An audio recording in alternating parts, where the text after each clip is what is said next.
this module, we are going to discuss about the operating system.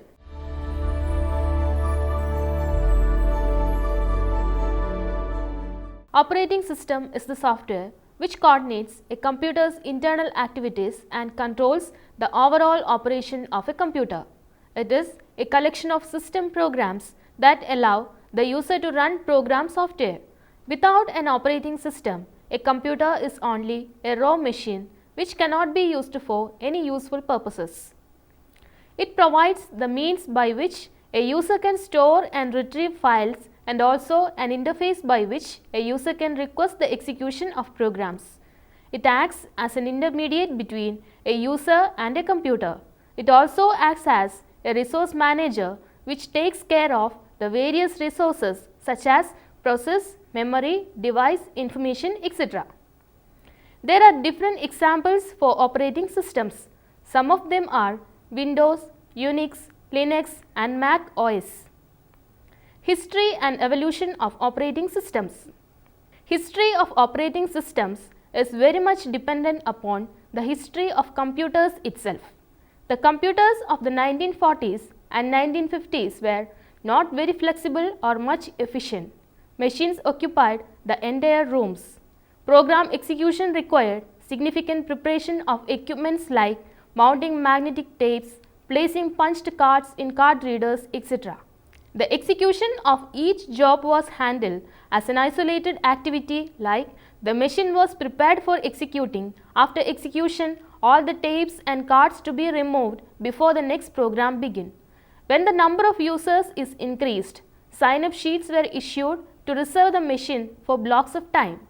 During the time allocated for a user, the machine was totally under that user's control.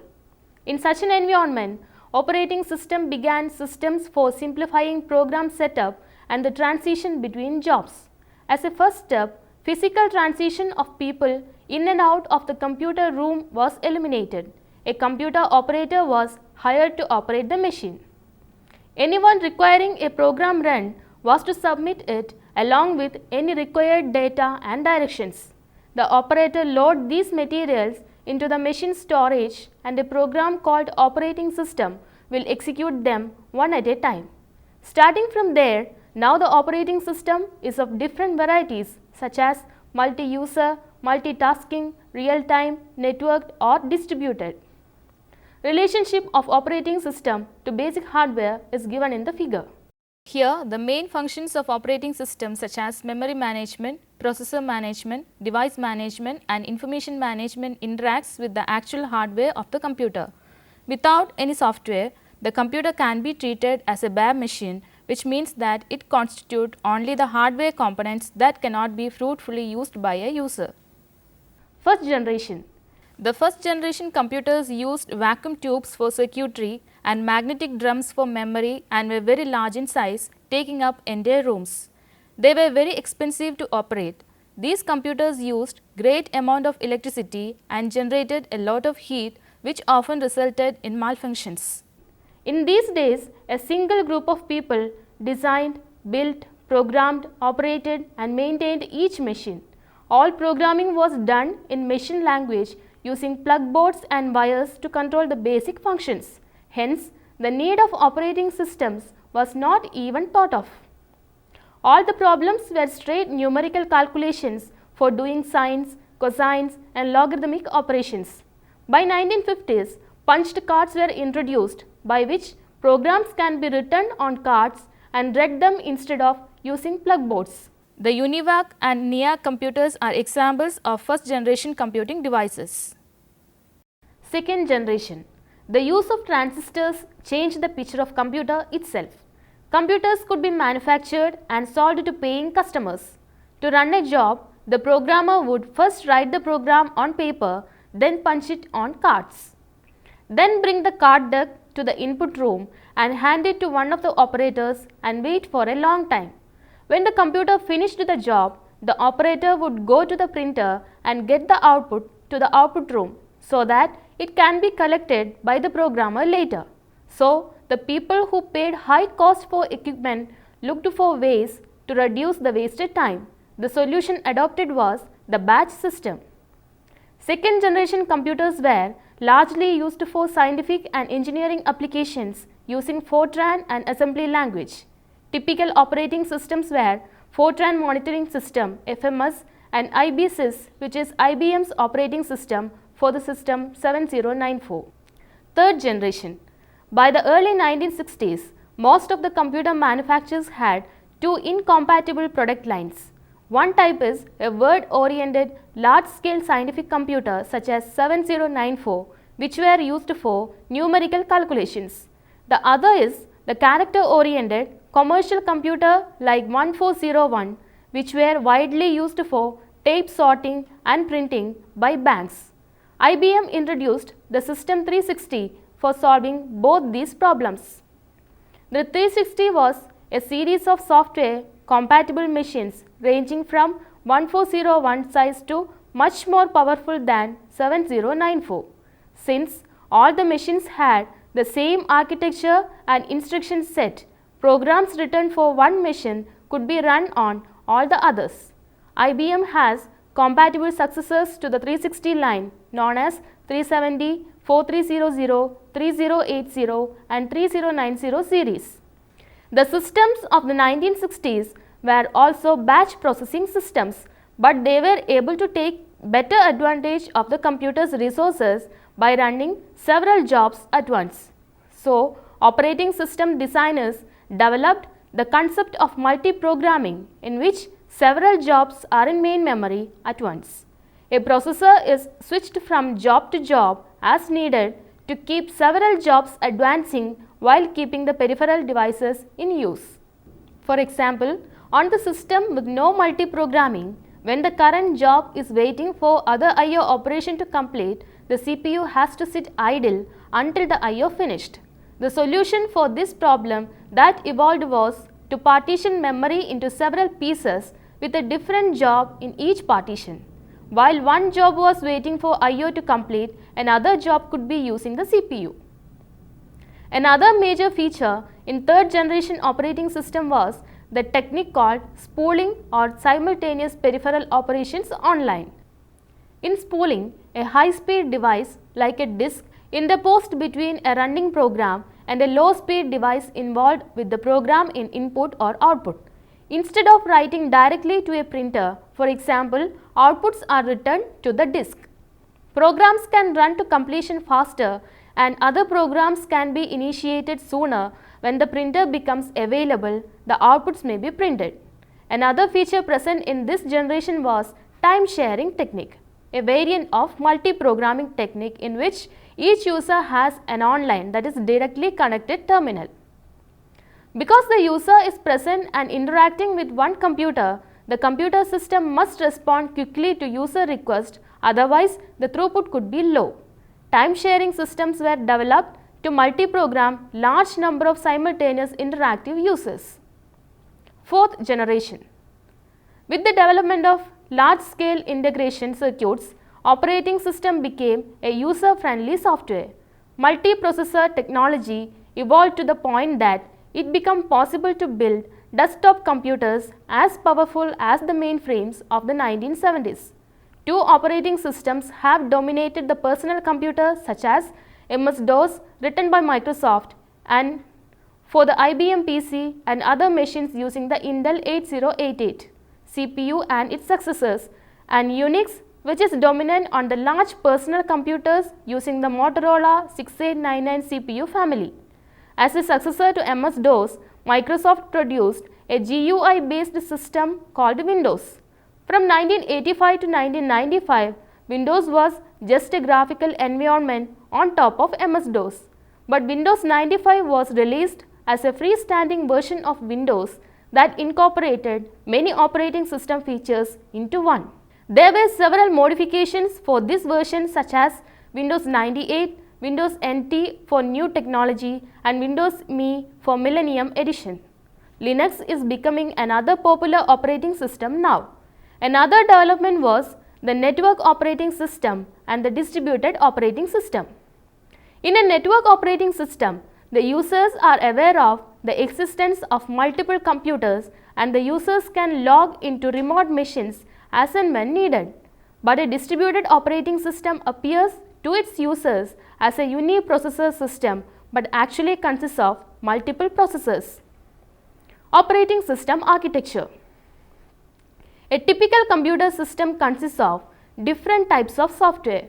There are different schemes for classifying the types of software used for a computer system. One such division is based on the task which they are performing. There are different components which constitute an operating system, each performing a well-defined task for the overall performance of the operating system. Here we will have a discussion on these topics. Types of softwares. A machine software is broadly divided into two categories such as application software and system software. Application software consists of the programs for particular tasks such as database systems, desktop publishing systems, accounting systems, program development software and games. System software is used to perform the tasks which are common to computer systems. It supports the application software by providing the infrastructure required for application software to do their jobs. System software is of two types. One is operating system and the other is a collection of software called utility software. Utility software consists of software units that extend the capabilities of the operating system. By implementing certain activities, utility software allows system software to be customized to the needs of a particular installation more easily than if they were included in the operating system. The software classification is given in the figure. Components of the operating system. The operating system provides the environment for the users to communicate with the machine and it controls the various resources associated with the computer system. Most operating systems are made up of a number of functionally separate pieces that together comprises the operating system. The view of an operating system is as follows. Kernel. The internal part of an operating system is called the kernel. An operating system's kernel contains those software components that perform the very basic functions required by the computer installation.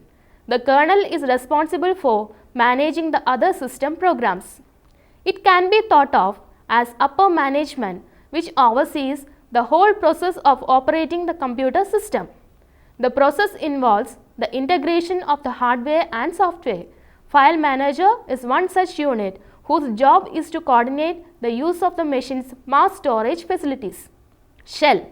In order to perform the actions requested by the computer's users, an operating system must be able to communicate with the users. The shell is an environment designed to allow a user to manipulate the system. The operating system handles the communication using the shell.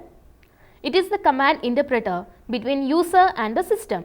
Modern shells perform this task by means of a graphical user interface or GUI in which objects to be manipulated are pictorially represented on the monitor as icons.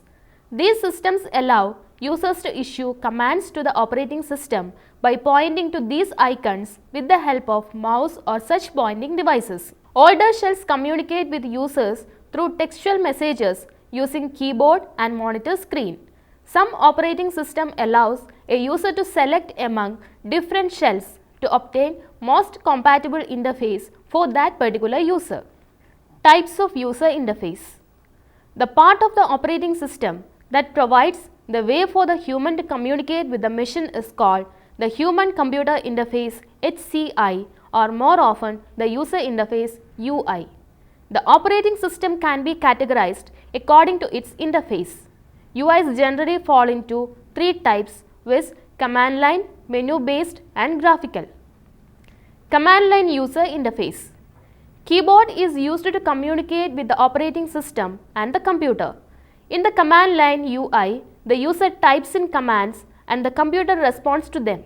Here, the problem is that because computer must receive their instructions in very precise ways, the user is required to type the commands in a very specific format called syntax.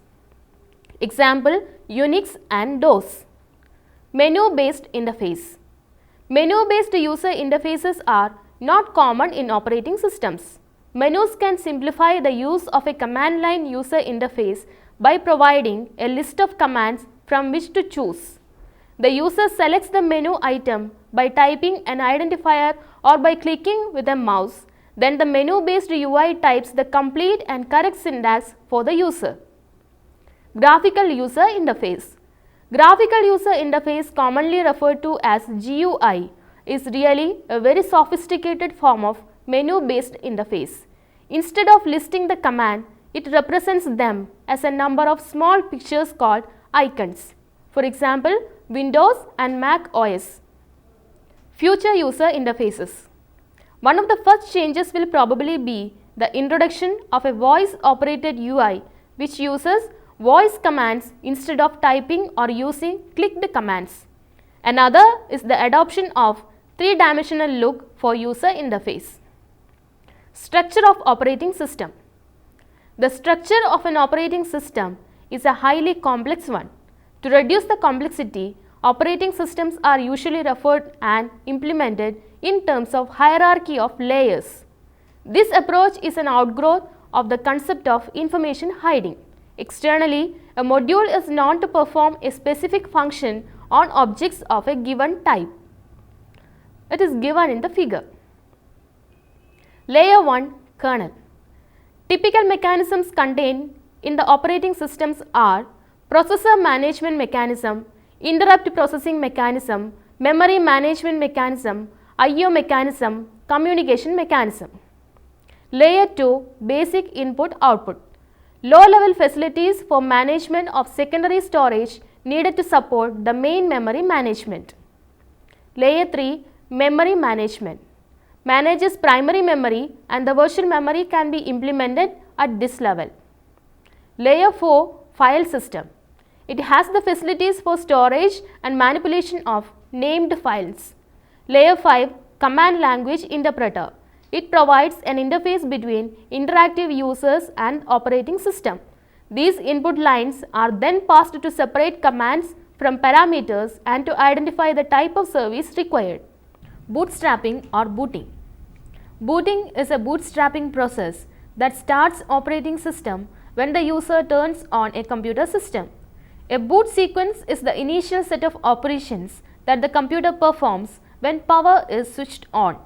The bootloader typically loads the main operating system for the computer. A computer's central processor can only execute program code found in read-only memory, random access memory, or from an operator's console. Modern operating systems and application program code and data are stored on non-volatile data storage devices such as hard drives, CD, DVD, USB flash drive, and floppy disk. When a computer is first powered on, it usually does not have an operating system in ROM or RAM. The computer must execute a relatively small program stored in ROM along with a minimum of data needed to access the non-volatile devices from which the operating system programs and data are loaded into RAM. The small program that starts this sequence of loading into RAM is known as a bootstrap loader, bootstrap, or bootloader. This small bootloader program's only job is to load other data and programs which are then executed from RAM. Often, multiple stage bootloaders are used during which several programs of increasing complexity sequentially load one after the other in a process of chain loading. Types of operating systems. The operating system is the most important software to run a computer. It is the one who takes care of everything on a computer system. Operating systems can be branched into several different types. Some of them are given below. Batch processing operating system. In a batch processing operating system, interaction between the user and processor is limited or there is no interaction at all during the execution of work. Data and programs that need to be processed are bundled and collected as a batch and executed together. Batch processing operating systems are most appropriate in situations like there are large amounts of data to be processed, or similar data needs to be processed, or similar processing is involved when executing the data. The system is capable of identifying the ideal times of the processor at which time batches may be processed. Processing performed automatically without any user intervention. In a batch processing system, the memory is divided into two at any time, the system area and the user area. In order to provide maximum space to the user program, an overlay structure is used to store the monitor program in the system area. A memory protection mechanism is used to ensure that user jobs does not corrupt the batch monitor code. Multi-programming operating system. It has the interleaved execution of two or more different and independent programs by the same computer. The goal is to improve the system utilization by exploiting the concurrency between the CPU and the I/O subsystem. The basic idea is that while the I/O subsystem is busy with an I/O operation for one user job, the CPU can execute another user job. Since the operating speed of the CPU is much higher than that of I/O operations, the CPU can allocate time to several programs instead of remaining idle. The number of programs actively competing for system resources of a multi-programming system is called the degree of multi-programming. Types of multi-programming systems. One is multitasking. In this type of operating system, several applications may be simultaneously loaded and used in the memory. While the processor handles only one application at a particular time, it is capable of switching between the applications effectively to execute each application.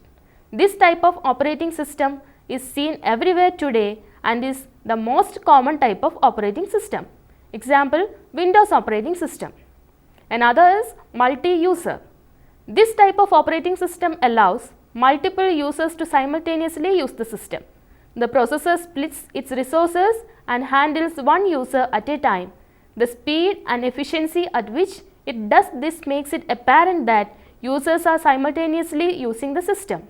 Some network systems utilize this kind of operating system. Yet another type is multiprocessor.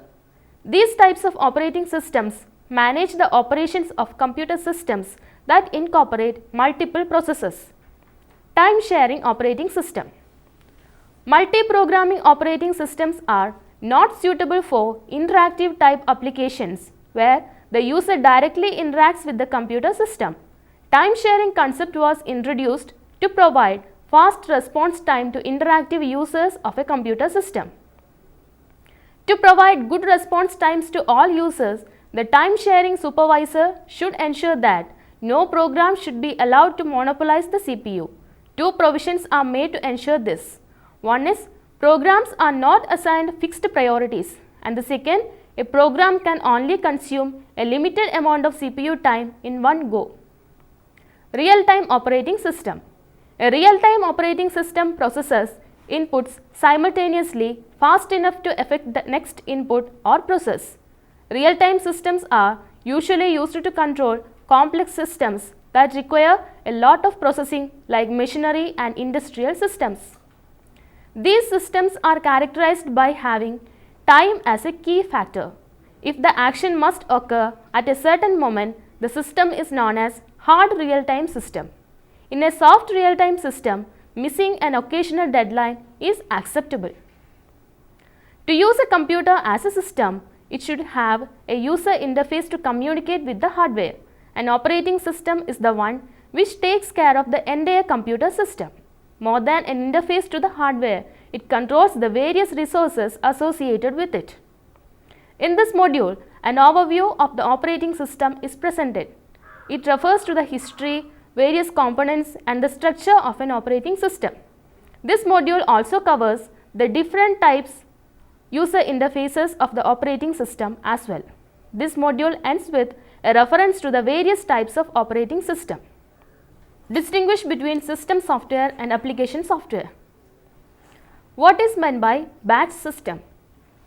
Differentiate network operating system for distributed operating system. What are the different components of an operating system? Give the structure of an operating system. What is meant by booting? What are the different types of real-time systems? Books for your reference. J. Glenn Brookshire, Computer Science in Overview. Peter Norton, Introduction to Computers. Andrew S. Tenenbaum, Modern Operating Systems. Hope you enjoy this session. See you next time. Until then, bye.